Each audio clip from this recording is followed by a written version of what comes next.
வணக்கம் அன்பு நண்பர்களே. நிமிர்ந்தனல் யூடியூப் தளத்துல தமிழ்நாட்டில் இருக்கக்கூடிய 39 நாடாளுமன்ற தொகுதிகளுடைய இப்போதைய நிலவரம் என்ன, முன்னிலையில யார் இருக்கா அப்படிங்கறத நம்ம தொடர்ந்து பல வீடியோக்களா பார்த்துட்டு இருந்தோம்.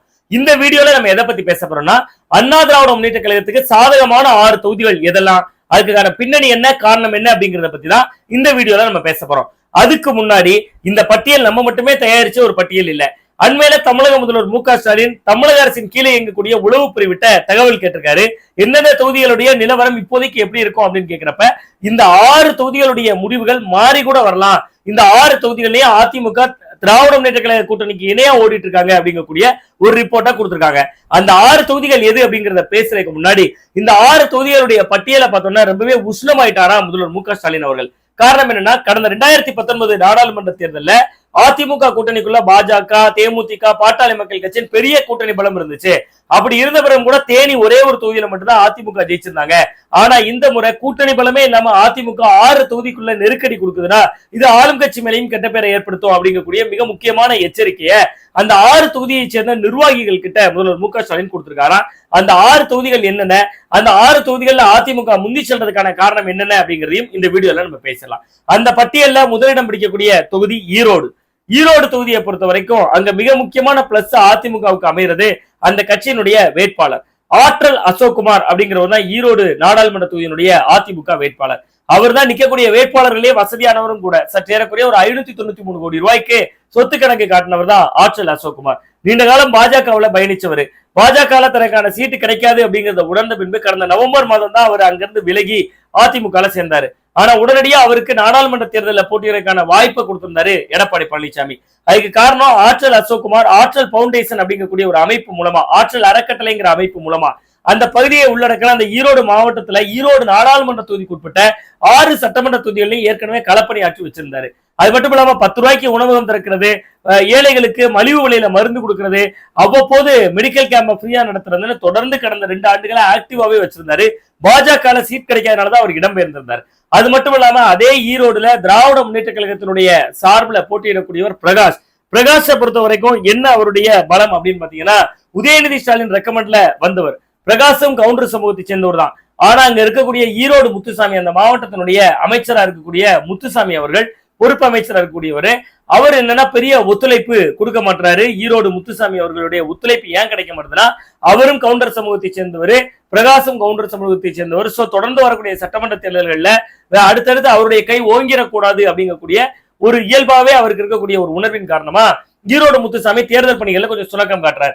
இதனாலேயே அந்த தொகுதிக்குள்ள அதிமுக வலுப்பெற்றிருக்கிறத தெரிஞ்சு திராவிட முன்னேற்ற கழகம் கூடுதலா அன்பில் மகேஷ் பொய்யாமொழி அவர்களையும் இந்த தொகுதிக்கு இன்சார்ஜா போட்டிருக்காங்க. சோ இந்த தொகுதியை பொறுத்தவரை, ஈரோடு தொகுதியை பொறுத்தவரை உளவுத்துறையினுடைய அந்த அறிக்கையின்படியே அனைத்து இந்திய அண்ணா திராவிட முன்னேற்ற கழகம் திராவிட முன்னேற்ற கழகத்துக்கு இணையாக அல்லது அவர்களுக்கு நெருக்கடி கொடுக்கக்கூடிய இடத்தை நோக்கி முன்னகர்ந்திருக்காங்க. இதே மாதிரி நாமக்கல் நாடாளுமன்ற தொகுதியை பொறுத்த வரைக்கும் கொங்கு நாடு மக்கள் தேசிய கட்சி அந்த தொகுதியில போட்டிடுறாங்க. கொங்கு மக்களை உள்ளடக்கின கவுண்டர் சமூகத்திற்கான பிரதிநிதித்துவத்தை ஏற்படுத்தக்கூடிய கட்சி. இந்த தொகுதியை பொறுத்த வரைக்கும் திராவிட முன்னேற்ற கழக கூட்டணியில கொங்கு நாடு மக்கள் தேசிய கட்சி போட்டிடுறாங்க. அங்க முதல்ல இந்த கட்சியினுடைய சார்பில் வேட்பாளரா சூரியமூர்த்தி அப்படிங்கிறவரு அறிமுகப்படுத்திருந்தாரு. ஆனா அந்த சூரியமூர்த்தி பட்டியல் சமூக மக்களை தரக்குறைவா பேசுறதா சொல்லி ஒரு ஆடியோ வீடியோ சமூக வலைதளங்கள்ல ரொம்பவே வைரலா போச்சு. இதை தொடர்ந்து வேட்பாளர் மாற்றப்பட்டாரு. சோ சூரியமூர்த்தி மாற்றப்பட்டு புதிய வேட்பாளர் மாதேஸ்வரன் அறிவிக்கப்பட்டாரு. ஆனாலும் சூரியமூர்த்தி தரப்புக்கு என்ன ஒரு டென்ஷன் இருக்குன்னா, மாதேஸ்வரன் தரப்பு தான் இந்த வீடியோவை ரிலீஸ் பண்ணிருக்காங்க, அதனாலதான் நமக்கு பொலிட்டிக்கல் கேரியர் போச்சு அப்படிங்கக்கூடிய ஒரு அதிருப்தி அவங்க கிட்ட இருக்கு. அதனால மாதேஸ்வரனுக்கு எதிராக இன்னொன்னு ஒரு இளைஞர், அதே கவுண்டர் சமூகத்தை சேர்ந்த இளைஞர் சுரேஷ் அப்படிங்கிறவரை களமிறக்கப்பட்டிருக்கார். சோ இந்த மாதிரி பல உள்குத்துகள் அங்க பயங்கரமா நடந்துட்டு இருக்கு. சோ இது எல்லாம் தாண்டி அங்க அண்ணா திராவிட முன்னேற்ற கழகத்தினுடைய சார்பில் முன்னாள் அமைச்சர் தங்கமணி மிக தீவிரமா தேர்தல் வேலை பார்த்துட்டு இருக்காரு. நாமக்கல்லை பொறுத்த வரைக்கும் அங்கு கொங்கு நாடு மக்கள் தேசிய கட்சிக்குள்ள இருக்கக்கூடிய உள்கட்சி குழப்பத்தால, உள்கட்சி பூசலால, மாறி ஒருத்தர் போட்டு கொடுக்கறதுனால அங்கு அண்ணா திராவிட முன்னேற்ற கழகம் கொஞ்சம் கை ஓங்கி இருக்கு. மற்ற தொகுதிகளை ஒப்பிடும்போது நாமக்கல் தொகுதியில அண்ணா திராவிட முன்னேற்ற கழகத்தினுடைய கை ஓங்கி இருப்பதற்கு கொங்கு நாடு மக்கள் தேசிய கட்சியின் உள்ளே நிலவக்கூடிய உள்கட்சி குழப்பம் தான் பிரதான காரணமா இருக்கு. அதே மாதிரி பொள்ளாச்சி நாடாளுமன்ற தொகுதி இன்றைய நிகழ்நேர நிகழ்வுல அங்கு அதிமுகவுடைய கை ஓங்கி இருக்கிறதாக உளவுத்துறையினுடைய சார்பிலேயே தமிழக முதல்வர் மு க ஸ்டாலின் அவர்களுக்கு ரிப்போர்ட் கொடுத்திருக்காங்க. காரணம் அங்க மொத்தம் 6 சட்டமன்ற தொகுதிகள் இருக்கு. பொள்ளாச்சி நாடாளுமன்ற தொகுதிக்கு உட்பட்ட பகுதிகள். அந்த 6லயுமே அண்ணா திராவிட முன்னேற்ற கழகம் தான் சட்டமன்ற உறுப்பினரா இருக்காங்க. இது எல்லாத்துக்கும் மேல இன்னொரு மிக முக்கியமான விஷயம் அந்த பொள்ளாச்சியில என்னன்னு பாத்தீங்கன்னா, அங்க வந்து முன்னாள் அமைச்சர் வேலுமணியினுடைய தொண்டாமுத்தூர் தொகுதி வருது. சோ அவரும் ரொம்ப தீவிரமா அதுக்குள்ள இறங்கி களப்பணி செஞ்சுட்டு இருக்காரு. இது மட்டும் இல்லாம பொள்ளாச்சி அதிமுகவுடைய கோட்டை அப்படிங்கக்கூடிய ஒரு பேரும் இருக்கு. சக்கரபாணி அப்படின்னு சொல்லக்கூடிய திமுகவுடைய பொறுப்பு அமைச்சர் இந்த தொகுதிக்குள்ள வேலை செஞ்சாலும் கூட பொள்ளாச்சி தொகுதியை பொறுத்தவரை அஇஅதிமுகவுக்கு ஒருபடி வெற்றி வாய்ப்பு கூடுதலா இருக்கிறதா உளவுத்துறையினுடைய அந்த அறிக்கையில கொடுத்திருக்காங்க. திருப்பூரை பொறுத்தவரை இந்திய கம்யூனிஸ்ட் கட்சியினுடைய சார்பில் சிட்டிங் எம்பியா இருக்கக்கூடிய சுப்ராயன் மீண்டும் களமிறங்கி இருக்காரு. அதே நேரத்துல அண்ணா திராவிட முன்னேற்ற கழகம் அங்க வந்து வலுவான ஒரு ஓட் பேங்க் இருக்கு அப்படிங்கறதெல்லாம் தாண்டி சுப்ராயன் சிட்டிங் எம்பியா இருந்த போது பெரிய அளவுல எதுவும் செய்யல அப்படிங்கக்கூடிய ஒரு அதிருப்தி கடுமையா நிலவுது. சுப்ராயன் கடந்த முறையே 99,11 வாக்குகள் வித்தியாசத்துலதான் ஜெயிச்சிருந்தாரு. அந்த நேரத்திலேயே அவர் வந்து நிறைய இப்ப சமீபத்துல கூட ஒரு புத்தகம் போட்டிருக்காரு. அதுல மக்கள் பணிகள் 100 அப்படிங்கக்கூடிய ஒரு புத்தகத்தை அவர் வெளியிட்டிருக்காரு. அதுல கூட பாத்தீங்கன்னா அவர் வந்து அரசியல் வாழ்க்கையில வந்த நாள்ல இருந்து இதுவரைக்கும் உள்ள 100 பணிகளை தான் தொகுத்திருக்காரு ஒழிய கடந்த 5 ஆண்டுகள்ல தொகுதிக்குள்ள செஞ்ச மிக முக்கியமான 100 பணிகள் அப்படிங்கிறதா தொகுக்கல. சோ சுப்ராயன் மீது இயல்பாகவே இருக்கக்கூடிய அதிருப்தி இந்த தொகுதியில அதிமுகவை ஒருபடி முன்னோக்கி கொண்டு செல்லுது. அதே மாதிரி கிருஷ்ணகிரியில காங்கிரஸ் போட்டியிடக்கூடிய தொகுதி கிருஷ்ணகிரி. அங்க காங்கிரஸ் வேட்பாளர் கோபிநாத் மேல வெளியூர் வாசி, இன்னும் சொல்ல போனா வெளி மாநிலத்தை சேர்ந்தவர், கர்நாடகா மாநிலம் பெங்களூரை சேர்ந்தவர் அப்படிங்கக்கூடிய ஒரு இமேஜ் இருக்கு. அதனால கிருஷ்ணகிரியினுடைய காங்கிரஸ் வேட்பாளர் கொஞ்சம் பலவீனப்பட்டிருக்காரு. அங்கேயும் அதிமுக வேட்பாளர் முந்துகிறார். இன்னொன்று அங்கு முன்னாள் அமைச்சர் முனுசாமி தீவிரமா அதிமுக களப்பணி செய்யறாரு.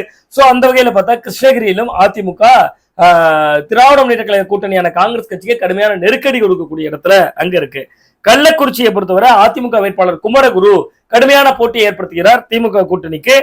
அந்த தொகுதியை பொறுத்த வரைக்கும் அந்த கள்ளக்குறிச்சிக்கு உட்பட்டதான் ரிஷிவந்தியம் தொகுதி வருது. அங்கதான் விஜயகாந்த் அவர்கள் போட்டியிட்டு ஜெயித்த தொகுதி. அது மட்டும் இல்லாம விஜயகாந்த் அவர்களுடைய சமூக வாக்கள் இந்த தொகுதிக்குள்ள கணிசமான அளவுக்கு இருக்கு. அது மட்டும் இல்லாம கள்ளக்குறிச்சியினுடைய திமுக சிட்டிங் எம்பியாக இருந்த ஞான சிகாமணிக்கு வாய்ப்பு கொடுக்கப்படல.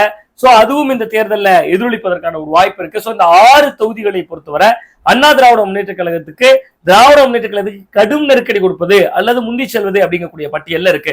மீண்டும் ஒருமுறை இந்த தொகுதிகளுடைய பட்டியலை மட்டும் நாம் பார்த்து விடலாம். நாமக்கல், ஈரோடு, பொள்ளாச்சி, திருப்பூர், கிருஷ்ணகிரி, கள்ளக்குறிச்சி என்கிற இந்த 6 நாடாளுமன்ற தொகுதிகளில் மிக மிக வலுவாக அண்ணா திராவிட முன்னேற்ற கழகம் இருப்பதாகவும் தேர்தல் முடிவுகள் எப்படி வேண்டுமானாலும் அமையலாம் என்பதாக முதல்வருக்கு உளவுத்துறை சார்பில் எச்சரிக்கை விடுக்கப்பட்டிருப்பதாக கூறப்படுகிறது.